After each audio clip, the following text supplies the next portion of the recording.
Bismillahirrahmanirrahim. Assalamualaikum warahmatullahi wabarakatuh. Waalaikumsalam warahmatullahi wabarakatuh. Waalaikumsalam warahmatullahi wabarakatuh.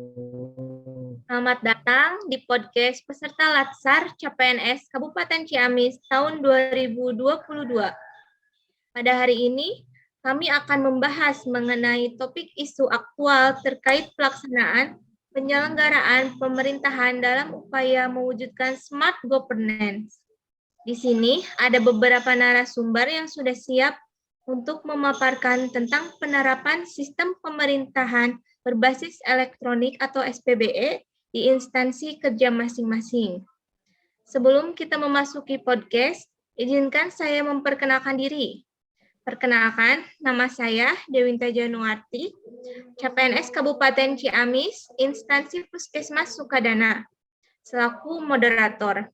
Dan 3 orang narasumber hari ini. Yang pertama yaitu Kang Asep Bahtiar dari Dinas Tenaga Kerja Kabupaten Ciamis. Halo Kang Asep. Halo Teh Dewi. Halo, apa kabar Kang Asep? Baik, alhamdulillah. Teh Dewi sendiri gimana kabarnya? Ya, alhamdulillah baik juga. Dan selanjutnya narasumber yang kedua yaitu Kang Gema Fadi Ramadan dari Inspektorat Kabupaten Ciamis. Halo Kang Gema.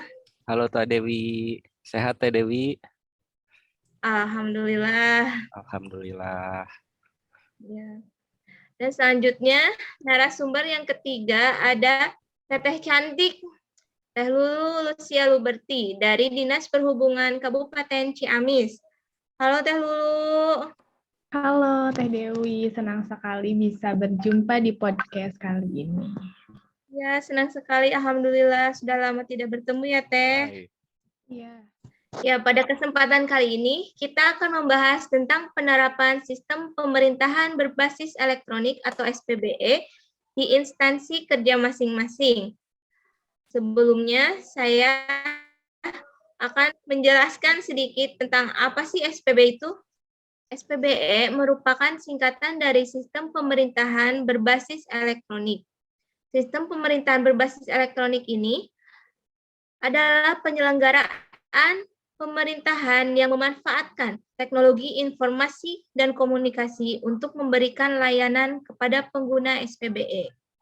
Hal ini seperti yang tertuang pada Peraturan Presiden Nomor 95 Tahun 2018 tentang Sistem Pemerintahan Berbasis Elektronik. SPBE ditujukan untuk mewujudkan tata kelola pemerintahan yang bersih, efektif, transparan, dan akuntabel, serta pelayanan publik yang berkualitas dan terpercaya. Tata kelola dan manajemen sistem pemerintahan berbasis elektronik secara nasional juga diperlukan untuk meningkatkan keterpaduan dan efisiensi sistem pemerintahan berbasis elektronik. Kemudian kita langsung ke narasumber yang pertama, yaitu Kang Gema Fadi Ramadan, untuk memulai menyampaikan bagaimana sih penerapan SPBE di instansi kerja Inspektorat Kabupaten Ciamis. Kepadanya, waktu dan tempat saya persilahkan. Baik, terima kasih Teh Dewi atas waktu dan kesempatannya. Ya, di sini saya ingin memaparkan bagaimana sih sistem pemerintahan berbasis elektronik di lingkungan Inspektorat Kabupaten Ciamis. Inspektorat Kabupaten Ciamis ini punya beberapa sistem pemerintahan elektronik ini, diantaranya SPIP terintegrasi, itu adalah aplikasi pengawas internal pemerintahan. Kemudian ada SIPTL. SIPTL ini adalah aplikasi tindak lanjut laporan audit dari BPK. Kemudian e-kinerja. E-kinerja ini aplikasi online input kinerja pegawai. Kemudian e-presensi, itu adalah aplikasi rekap dari presensi pegawai. Kemudian yang terakhir ada P3DN. Ini adalah aplikasi sistem pengawasan percepatan produk dalam negeri. Nah, di sini yang ingin saya highlight, yang ingin saya garis bawahi ini adalah e-presensi, di mana e-presensi ini punya keunggulan, yaitu dia sudah menggunakan face print, tidak lagi menggunakan fingerprint atau absen manual. Jadi ini sudah sangat baik, tidak bisa diwakilkan oleh siapapun. Kemudian keunggulan yang kedua itu dia tercatat oleh sistem di website iPresensi. Nah, namun di sini ada kelemahannya, di mana iPresensi ini belum adanya real-time notification.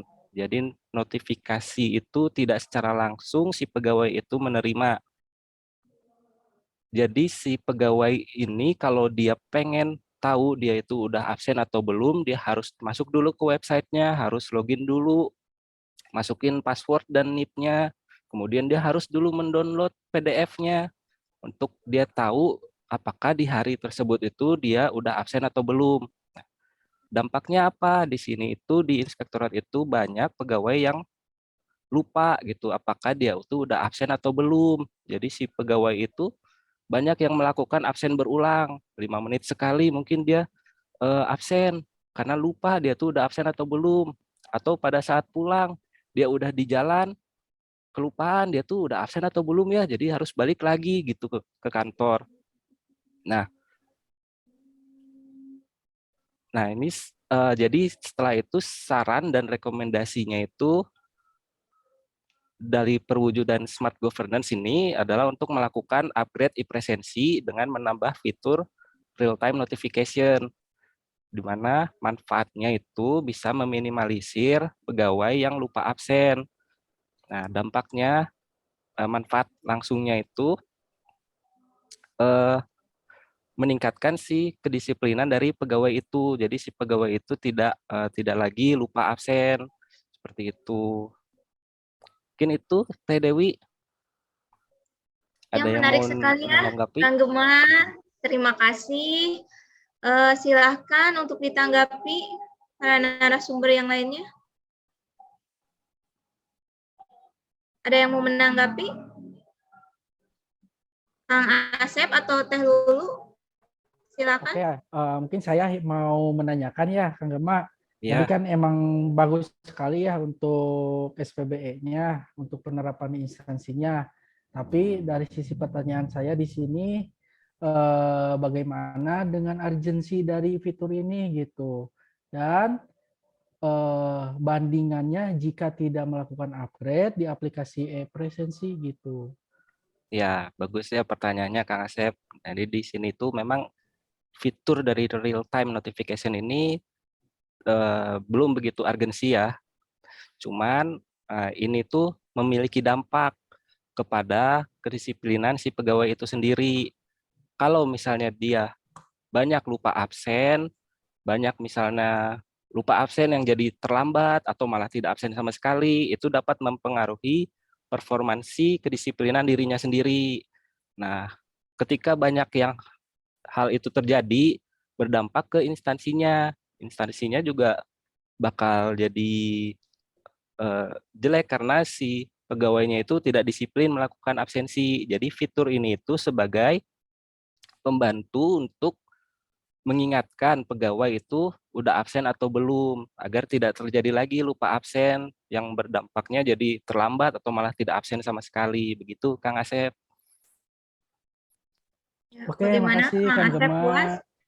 Puas sekali gitu. Jadi pemaparan Kang Gema ini detail sekali gitu. Itu aja sih Teh. Mungkin kembali lagi. Silakan. Ya, terima kasih Kang Asep atas pertanyaannya. Kemudian silahkan Teh Lulu apabila ada pertanyaan atau tanggapan. Ya, ada pertanyaan menarik dari saya nih, Kang. Jadi kan setelah dijelaskan tadi, karyawan di instansi akan mungkin tidak semuanya kaula muda ya, tapi ada juga yang sudah lanjut usia dan bagi mereka ini tidak mudah untuk menyesuaikan dengan perkembangan zaman dan mungkin dengan adanya sistem tersebut menurut mereka itu akan menambah beban pekerjaannya gitu dan kurang bisa menyesuaikan dengan perkembangan zaman. Bagaimana solusinya menurut Kang Dimas? Ya, baik, terima kasih pertanyaan Teh Lulu. Nah, jadi sebagai informasi bahwa fitur real time notification ini adalah fitur tambahan. Jadi tidak mengganti dari e-presensi itu sendiri. E-presensi akan tetap ada, tapi ditambahkan dengan fitur notifikasi yang membantu pegawai itu untuk mengetahui apakah dirinya itu sudah melakukan absen atau belum secara langsung. Seperti itu. Jadi tidak ada penambahan atau penggantian dari presensi itu sendiri. Notifikasi itu juga akan langsung ada ke smartphone dari pegawai itu sendiri, seperti itu. Begitu Teh Jadi Lulu. hanya sebagai pengingat aja ya? Ya, betul, sebagai pengingat Tapi pegawai. absennya tetap dilakukan seperti biasanya gitu, tidak ada hal-hal yang ditambahkan gitu. Hanya sekedar Betul. pengingat saja yang akan dikirimkan melalui ponsel masing-masing. Betul, seperti itu. Nah, iya. Terima kasih, Kang. Iya, Sudah puas Teh sama-sama. Lulu dengan jawabannya? Sudah, Teh. Terima kasih. Ya, terima kasih Teh Lulu dan terima kasih Kang Gema. Mungkin upgrading e-presensi juga membantu untuk mewujudkan ASN yang akuntabel. Juga SDM yang sudah berusia cukup lanjut juga akan tetap mudah untuk memakainya ya Kang Gema ya. Iya. Ya, terima kasih Kang Gema atas pemaparannya. Kita langsung saja kepada pembicara yang kedua untuk memulai menyampaikan bagaimana sih penerapan SPBE di instansi kerja Dinas Tenaga Kerja Kabupaten Ciamis. Kepada Kang Asep Bahtiar, waktu dan tempat saya persilahkan. Oke, makasih Teh Dewi atas waktu dan tempatnya dan kesempatannya. Mungkin di sini saya akan memaparkan sedikit apa yang terjadi di instansi saya. Nah, pada kesempatan kali ini saya akan memaparkan mengenai SPBE yang ada di instansi saya, yaitu Dinas Tenaga Kerja. Di tempat saya terdapat pelayanan untuk pembuatan kartu kuning atau AK1.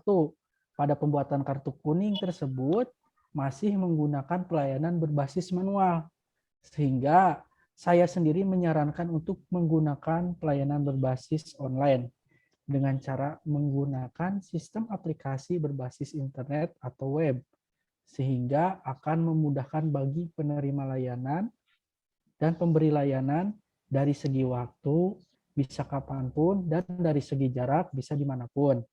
Itu saja yang dapat saya sampaikan. Mungkin dari rekan-rekan ada yang mau bertanya atau menambahkan, saya persilahkan. Ya, luar biasa Kang Asep, terima kasih. Silahkan untuk ditanggapi. Adakah yang mau menanggapi? Boleh bertanya, Kalau Kang Asep? Ya, boleh, silakan Kang Gema, gimana? Itu tentang itu bagaimana sih dampaknya tuh bagi penerima layanan gitu. Penerima layanan itu apakah tidak akan menyulitkan? Seperti itu atau gimana? Oh iya, kebetulan kan untuk pembuatan kartu kuning ini targetnya itu orang-orang yang produktif, orang-orang yang mencari kerja, dan orang-orang yang membutuhkan kerja. Otomatis dari sisi umur tersebut, dia itu umurnya di bawah atau di bawah 30 atau di bawah 35. Itu jadi mereka itu orang-orang yang masih milenial, enggak orang-orang yang seperti orang-orang yang udah usianya di atas milenial gitu, yang udah tua. Jadi menurut saya dengan zaman yang sekarang atau zaman digitalisasi sekarang itu sangat memungkinkan sekali.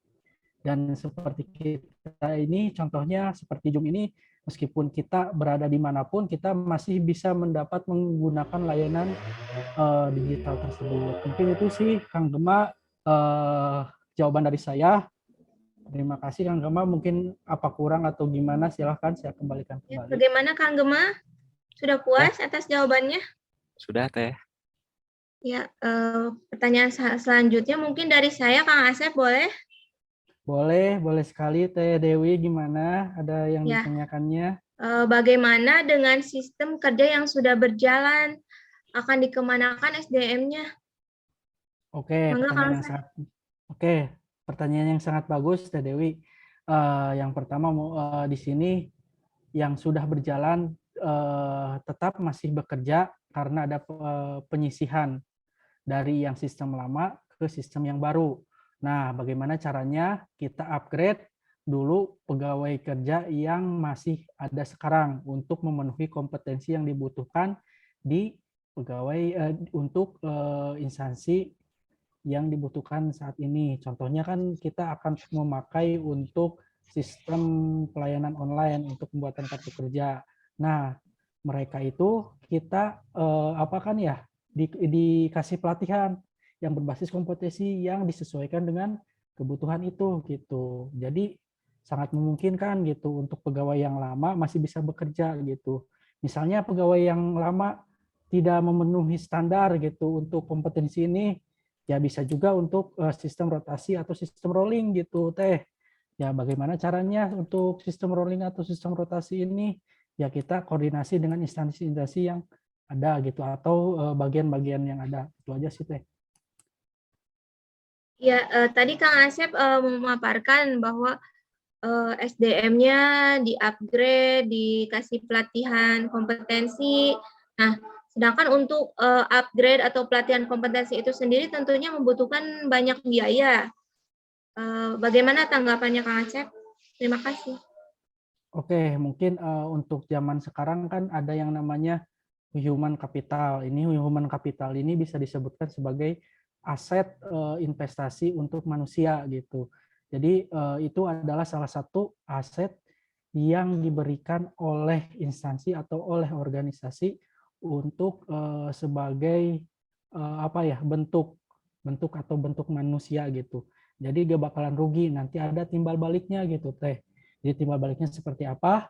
Pada jangka panjang itu akan sangat membantu organisasi tersebut. Jadi meskipun investasi kita untuk aset manusia tersebut memakan biaya lebih banyak, tapi akan membantu kita untuk melaksanakan tugas-tugas kebutuhan yang akan dilakukan akan datang gitu Teh. Dan bagaimana dengan aplikasi itu sendiri? Apakah membutuhkan biaya yang besar? Ya, tentu jelas pasti ada kebutuhan biaya, tapi untuk awalnya saja. Kenapa untuk awalnya saja? Karena memang untuk infrastrukturnya sendiri dari sisi sistem informasi itu butuh seperti kayak server atau biaya web yang lain gitu. Tapi dalam jangka panjang kebutuhan itu bisa dibandingkan dengan dalam pengeluaran seperti ATK, contohnya kertas atau dan lain-lain gitu, atau contohnya tenaga kerja yang apa ya biasanya hanya membutuhkan 2 atau 3, sekarang misalnya 1 orang juga bisa melayani gitu sih. Ya, terima kasih Kang Asep. Mungkin awalnya memang lebih boros ya Kang Asep ya, karena Iya, akan betul. membeli aplikasi, melakukan upgrade, pelatihan dan sebagainya, tapi di akhirnya bahkan akan lebih hemat untuk jangka panjangnya. Bahkan ilmu itu Asep, terima kasih atas jawabannya, atas tanggapannya. Kemudian kita langsung saja ke narasumber yang ketiga, yaitu Teh Lulu Lucia Luberti, untuk memulai menyampaikan bagaimana sih penerapan SPBE di instansi kerja Dinas Perhubungan Kabupaten Ciamis. Kepadanya waktu dan tempat dipersilahkan. Terima kasih, Kak Dewinta dan rekan-rekan semuanya. Saya akan mulai menjelaskan terkait SPBE yang telah diterapkan di instansi tempat saya bekerja, yaitu Dinas Perhubungan Kabupaten Ciamis.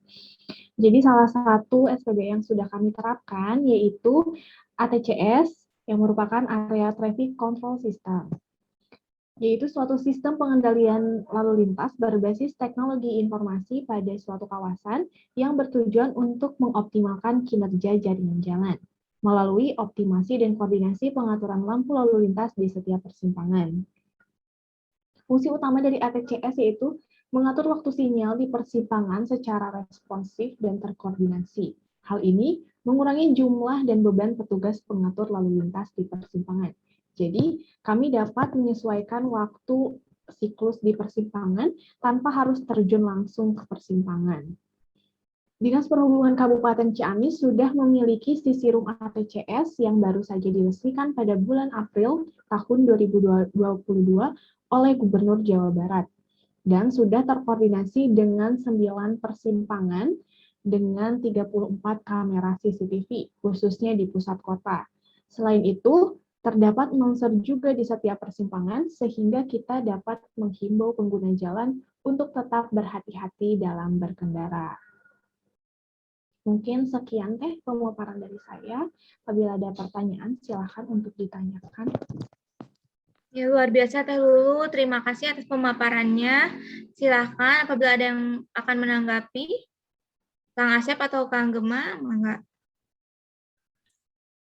Boleh Teh Lulu izin bertanya ya Teh ya, tentang Kang, gimana? fungsi utama. Tadi kan udah disebutkan fungsi utamanya dari ATCS itu apa.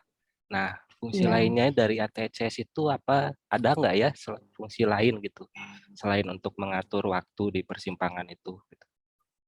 Iya, terima kasih Kang Gema atas pertanyaannya. Baik, selain dari fungsi utama, tentunya TCS juga mempunyai banyak fungsi lainnya. Di antaranya, yang pertama, dalam keadaan tertentu dapat memberikan waktu hijau pada kendaraan yang memiliki prioritas. Apa saja sih kendaraan yang memiliki prioritas itu?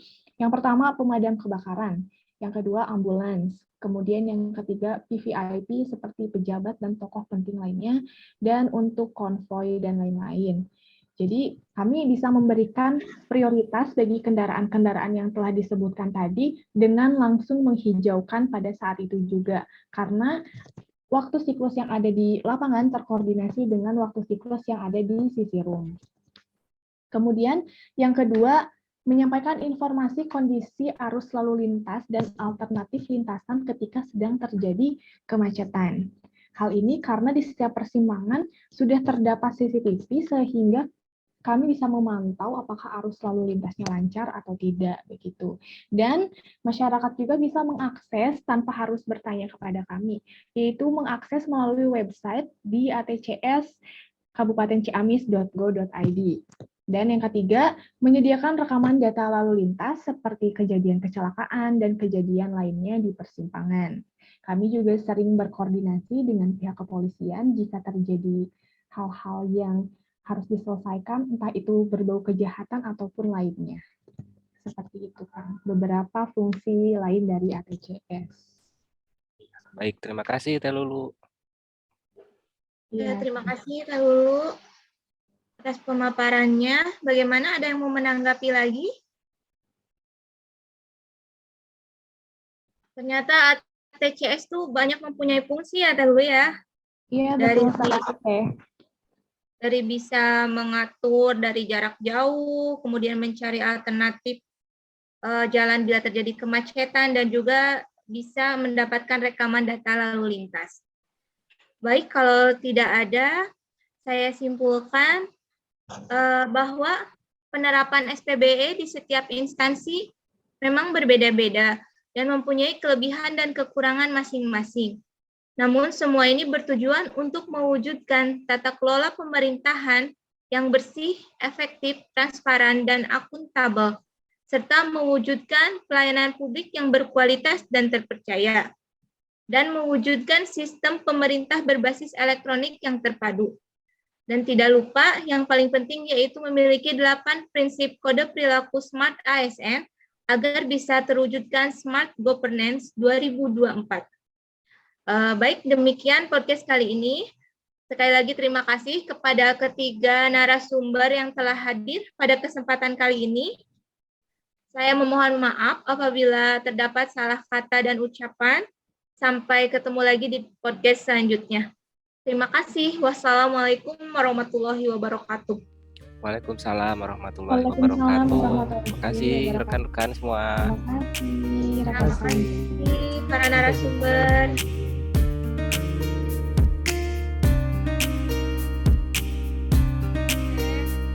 Iya. Baru yang ketawa, emang gak pernah ketemu. Ya Allah, gagal kan? Ini bisa di-cut.